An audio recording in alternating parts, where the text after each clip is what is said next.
დავიწყოთ საუბარი გედემან ფოფხაძის განცხადებით 26-ში რადიკალიზაციის მომხრეა ის. ასევე სალომე ზურაბიშვილი უწევს ოპოზიციურ მხარდამჭერებს თუ პარტიებს კოორდინაციას რომ გამოვიდნენ 26-ში. რა იქნება საქართველოს ხელისუფლების პასუხი რადიკალიზაციის შემთხვევაში? მოგესალმებით კიდევ ერთხელ. რაოდენიც გასაკვირი არ უნდა იყოს, მე მაინც მიკვირს რომ გედევან ფოფხაძემ თავის თავს რატომ და როგორ მისცა უფლება რომ დღეს გამოსულიყო საქართველოს მოსახლეობის წინაშე და ესეთი რაღაც აბდაუბდა ეთქვა. ერთი რამ მინდა იცოდეთ რომ საქართველოს არის შემდგარი სახელმწიფო, საქართველოში მოქმედებს კონსტიტუცია, საქართველოს ყავს არჩეული ხელისუფლება და საქართველოში ახორციელებს ხელისუფლება იმ კანონმდებლობას, რომელიც კონსტიტუციით არის გაწერილი.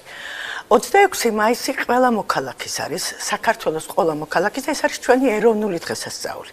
თქვენ იცით ალბათ ამ ისტორიას მე მოსახლეობას არ შევახსენებ 1918 წლიდან მოყოლებული დღემდე და შემდეგ 1991 წლიდან 26 მაისი ჩვენთვის ეროვნული დღესასწაულია და რა თქმა უნდა საქართველოს ხელისუფლება და ზოგადად ქართული ხალხი ამ დღეს აღნიშნავს ღირსეულად, რადგან ეს არის ჩვენი იდენტობის, ჩვენი კულტურის, ჩვენი ისტორიის, ჩვენი წარსულის და ეროვნული დიდი დღესასწაული. არავის და ვერავის ვერ მიცემს საქართველოს ხელისუფლება და ზოგადად საქართველოს მოსახლეობა იმის უფლებას, რომ ფოფხაძის ნაირმა ადამიანებმა გამოვიდეს და იმ აბდაუბდაზე, რაც მან დღეს განცხადება გააკეთა, იმასთან დაკავშირებით რაიმე შედეგი მოყვეს. რადგან მათ რესურსი არ გააჩნიათ, ის 150 ადამიანი, რომელიც ყოველ სახამო გამოდის და რუსთაველის პროსპექტს თითქოს კეტავს, დიახ, ეს იმას არ ნიშნავს, რომ ისინი რამე არეულობას გამოიწვევენ ამ დღესთან დაკავშირებით.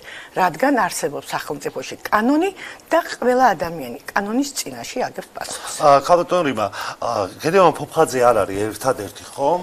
სხვებისგანაც მოვისმინეთ, რომ აი შენობების პიკეტირება აუცილებელი. იგივე სალომე ზურაბიშვილის თქვათ აი მოწოდებაც რომ 26-ში გამოვიდეს ხალხი, ეს რას ემსახურება? თქვენ იცით რომ უკვე მეორე წელია ზურაბიშვილი ამა თუ იმ მოწოდებას აკეთებს საქართველოს მოსახლეობის მიმართ და ზოგადად მოუწოდებს მის მრევლს რომ ესა თუ ის საკითხი გადაწყვიტოს. ერთი საკითხი დამისახერეთ, როცა მან მოწოდება გააკეთა და ის სისრულეში მოიყვანა. ამჯერადაც ეს ქმედებაც ასე იქნება.